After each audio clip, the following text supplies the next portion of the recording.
இதை வந்து அவங்க காலகாலத்துக்கு பொய்களில் வந்து நிறைய விஷயங்கள் இருக்குது. சின்ன பொய்கள் தனி, பெரிய பொய்கள் தனி. சின்ன பொய்கள் சின்ன பாதிப்பை ஏற்படுத்தும், பெரிய பொய்கள் பெரிய பாதிப்பை ஏற்படுத்தும். அது மாதிரி அல்லாவுக்கு மாறாக வேறொரு கடவுள் இருப்பதுங்கிறது சொல்கிறது இந்த உலகத்திற்கு மிகப்பெரிய தீங்கை ஏற்படுத்தி கொண்டிருக்கு.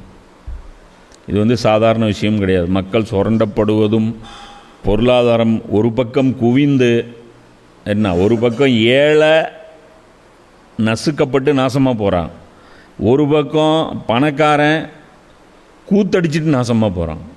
இவனும் நாசமாக தான் போயிட்டுருக்கான், அவனும் நாசமாக தான் போயிட்டுருக்கான். இன்னொரு பக்கம் அதிகாரத்தில் இருக்கிறவன் மமதையில் சுற்றுறான்.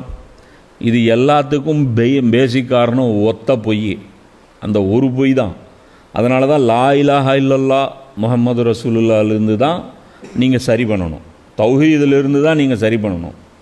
நீங்கள் வந்து சமூக சீர்திருத்தம் பண்ண நினச்சாலும் சரி, நீங்கள் பொருளாதார சீர்திருத்தம் பண்ண நினச்சாலும் சரி, சமூகத்தில் இருக்கிற ஏற்றத்தாழ்வுகளை நீங்கள் வந்து சரி பண்ணணும்னு நினச்சாலும் சரி, லா இலாஹா இல்லல்லாஹ்லேருந்து நீங்கள் தொடங்கியே ஆகணும். இல்லைன்னா அது வந்து கிளை பிரச்சனையை தான் நம்ம டச் பண்ணுவோம். என்ன, இதை ஒழிக்காமல், இணை வைப்பை ஒழிக்காமல் எந்த பிரச்சனையை நீங்கள் கையில் எடுத்தீங்கனாலும் ஃபெயிலியர் தான் ஆகும். இதுதான் எல்லா நபிமார்களுடைய சுன்னத்து, நபி ஸல்லல்லாஹு அலைஹி வஸல்லம் அவங்களுடைய சுன்னத்தும் இதுதான். சரியா? அப்போ இதை பொறுத்த வரைக்கும் தெளிவாக நாம் புரிஞ்சுக்கணும். ஏன்னா நிறைய குழப்பங்கள் ஏற்படுத்துவாங்க.